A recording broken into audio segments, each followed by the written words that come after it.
Hello, good morning मित्रांनो. ॲपरिझम 269 homeopathic चिकित्सा पद्धतीत मूळ स्वरूपात किंवा स्थूल स्वरूपात असलेली औषध शक्तीकृत करण्याची एक विशेष व अभिनव अशी पद्धती आहे, जी आजपर्यंत कधीही कोणीही केलेली नाही.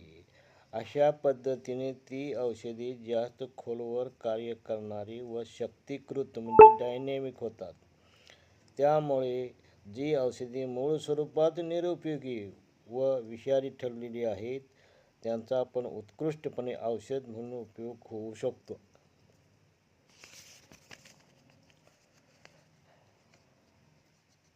ॲपरिझम 270 ताज्या वनस्पतीचा रस 2 थेंब व तितकेच मद्यार्क घेऊन नंतर त्या शिशीत म्हणजे बाटलीत 98 थेंब मद्यार्क मिसळावे. अशा मिसळलेल्या शिशीला 2 झटके द्यावे, म्हणजे पहिली मोलार्क म्हणजे मदर टिंक्चर तयार होईल व नंतर 29 बाटल्या 99 थेंब मद्यार्क भरून तयार ठेवाव्या व प्रत्येक पुढच्या शिशीत मागच्या शिशीतील 1 थेंब मिसळावा व 2 झटके द्यावे. प्रत्येक मागच्या शिशीच्या 2 झटके देऊन बूच लावून ठेवावे व यातील 1 थेंब पुढच्या 99 थेंब असलेल्या बाटलीत मिसळावा व 2 झटके देत जावे. असे करत करत 30 पॉवरचे शेवटचे औषध तयार होईल. हे औषध 30 पॉवरचे शक्तीकृत औषध होय आणि हेच औषध बहुधा सगळे वापरतात किंवा वापरावे. टिप: औषधाचे शक्तीकरण करीत असताना त्याचा निश्चित दर्जा असणे आवश्यक आहे. किती झटके द्यावे हे ठरलेले पाहिजे. अशा अनुभवावरून 2 झटके देणे पुरे आहे असे मला वाटते. जास्त झटके दिल्यास औषध जास्त शक्तीकृत होते, म्हणून जास्त झटके देऊ नये, कारण त्याने औषधाची शक्ती वाढते असा माझा अनुभव आहे. तो ग्राह्य समजावा. डॉक्टर हनुमान यांनी हा परिच्छेद 6व्या आवृत्तीमध्ये अगदी बदलून लिहिला आहे. औषधाचे शुद्धीकरण करावे की फक्त शक्तीकरण करावे असा वादग्रस्त मुद्दा यामुळे निर्माण होतो. परंतु मला असे वाटते की सूक्ष्मीकरण तसेच शक्तीकरण ह्या दोन्ही गोष्टी आवश्यक आहेत. ॲपरिझम 271 सर्व प्रकारची औषधी फक्त सल्फर सोडून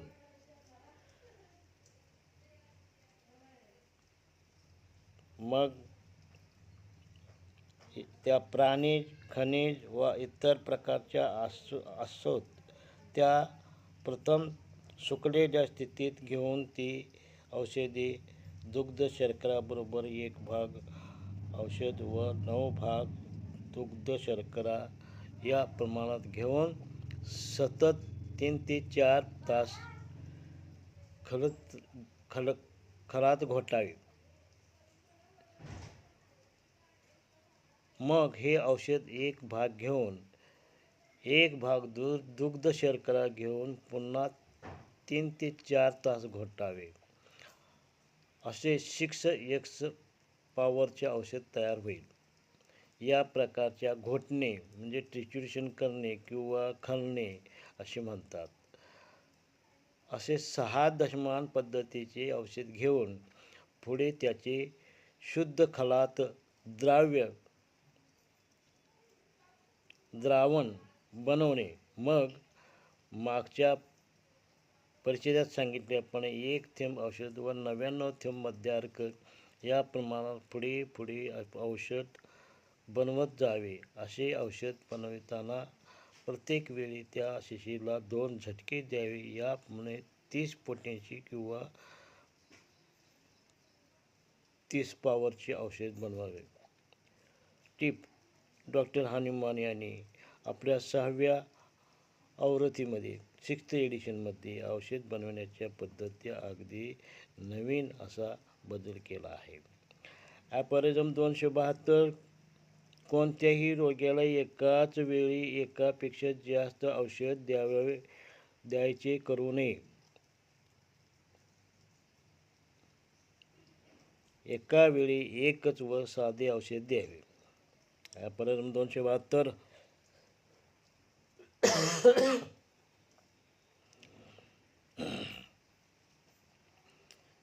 एका वेळी एकच औषध देणे हेच योग्य व तर्कशुद्ध आहे व निसर्गाच्या नियमाला अनुसरून आहे. निळ्या प्रकारची क्रिया असणाऱ्या 2 औषधाचे मिश्रण देणे हे सर्वथा अयोग्य होय. ॲपॉरिझम 274. खरा होमिओपॅथिक चिकित्सक असेल तर त्याने एका वेळी एक औषध द्यावे. त्यामुळे आपण रोग्याच्या शरीरात कोणता व कसा कृत्रिम रोग उत्पन्न करणार आहोत याची त्याला खात्री असते व त्यामुळे पुढे काय होणार याचा त्याला अंदाज बांधता येतो. एक गोष्ट निश्चितपणे लक्षात असू द्यावी की एकाच औषधाने काय होत असल्यास उगाच अनेक औषधाचे मिश्रण का द्यावे. औषधाचे सिद्धीकरण करीत असताना एका वेळी एकच द्यावे. सिद्धीकरण झाले आहे म्हणून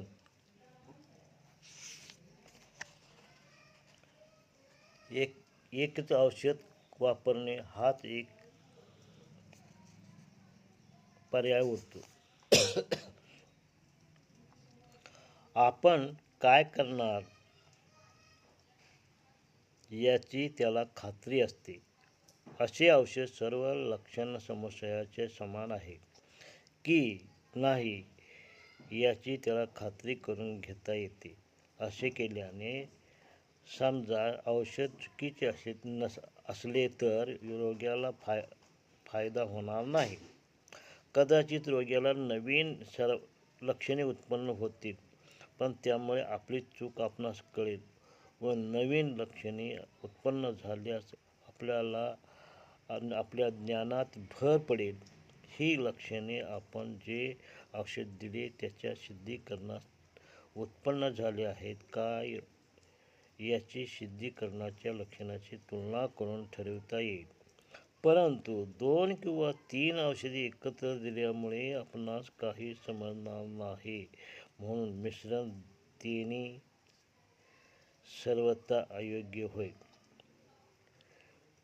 टिप: काही होमिओपॅथ एका विशिष्ट रोगामध्ये असणाऱ्या लक्षणाकरिता सर्व लक्षणे एका औषधात मिळत नाहीत म्हणून एक प्रकारच्या लक्षणाकरिता एक औषध व राहिलेल्या लक्षणाकरिता दुसरे औषध एकाच वेळी किंवा एकामागून एक देण्याचा प्रयोग करून पाहतात. परंतु असा प्रयोग करणे अयोग्य आहे कारण असा प्रसंग सहसा येतच नाही.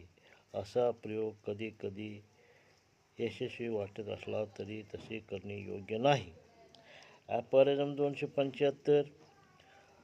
विशिष्ट रोग्याला योग्य होमिओपॅथिक औषध शोधून काढल्यानेच रोग दुरुस्त होणार नाही तर त्याचबरोबर औषधाची मात्रा पण योग्य असावी लागते. जर आपण फारच जास्त सक्तीचे औषध दिले टू स्ट्रॉंग डोस तरी त्या औषधाचा योग्य परिणाम दिसून येणार नाही. कारण शरीरांतर्गत वास करीत असलेल्या नैसर्गिक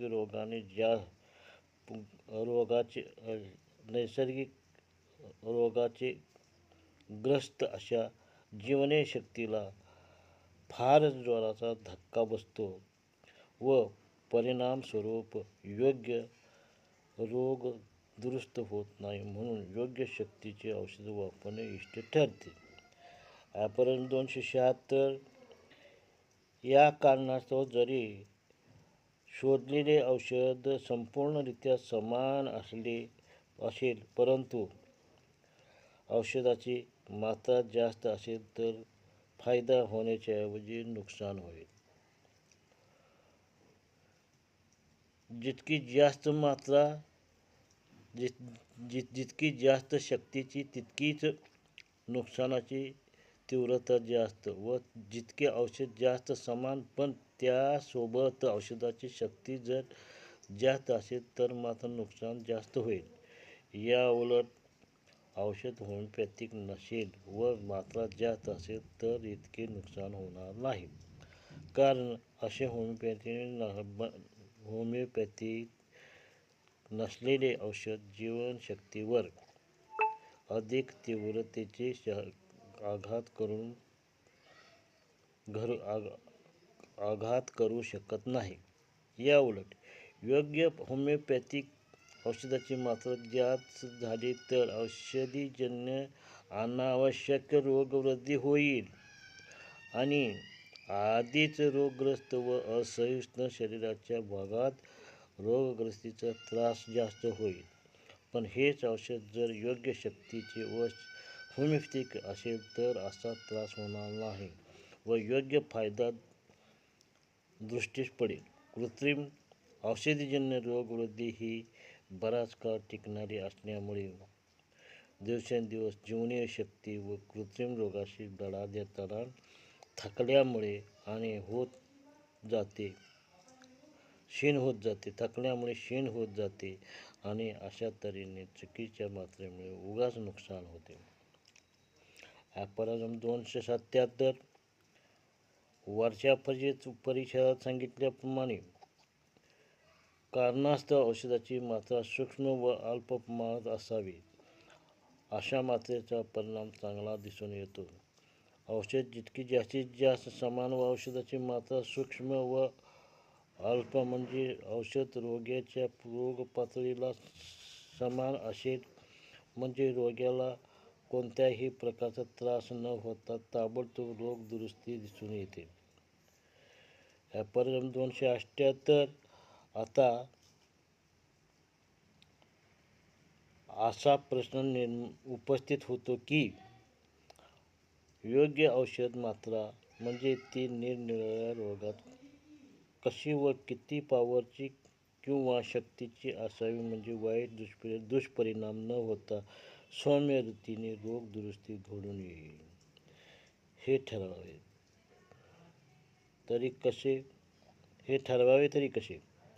या प्रश्नाचे उत्तर गणिती पद्धतीने ठरवता येणार नाही. कारण औषधाच्या शक्तीची निवड ही रोग्याची स्थिती, त्याला असणारा रोग अशुभकारी किंवा चिरकालीन व रोगाची तीव्रता इत्यादी गोष्टींवर अवलंबून असते. याकरिता शास्त्रीय काटेकोर नियम ठरवणे शक्य नसले तरी शास्त्रशुद्ध प्रयोग, काळजीपूर्वक निरीक्षण व अचूक अनुभव यांची सांगड घालून शक्तीची निवड ठरवता येते. ॲलोपॅथीमध्ये जास्त प्रमाणात औषध वापरावे लागते कारण ते सूक्ष्म पातळीवर कामच करीत नाही. परंतु होमिओपॅथीमध्ये औषध जीवनीय पातळीवर कार्य करीत असल्यामुळे ते सूक्ष्म व समान व त्याची शक्तीही योग्य असायला हवी. ॲपर्यंत 279. शुद्ध सखोल अनुभवावरून असे दिसून येते की रोग जर शरीरात झालेल्या विकृतीवर अवलंबून नसेल तर होमिओपॅथिक औषध हे आपण वापरणारे इतके सूक्ष्म असू नये की रोग पातळीपेक्षा कमी पडेल व इतकी जास्तही नसावे ते रोग पातळीपेक्षा नसेल तर होमिओपॅथिक औषध हे आपण वापरणार ते इतके सूक्ष्म असू नये की रोग पातळीपेक्षा कमी पडेल जास्तही नसावे.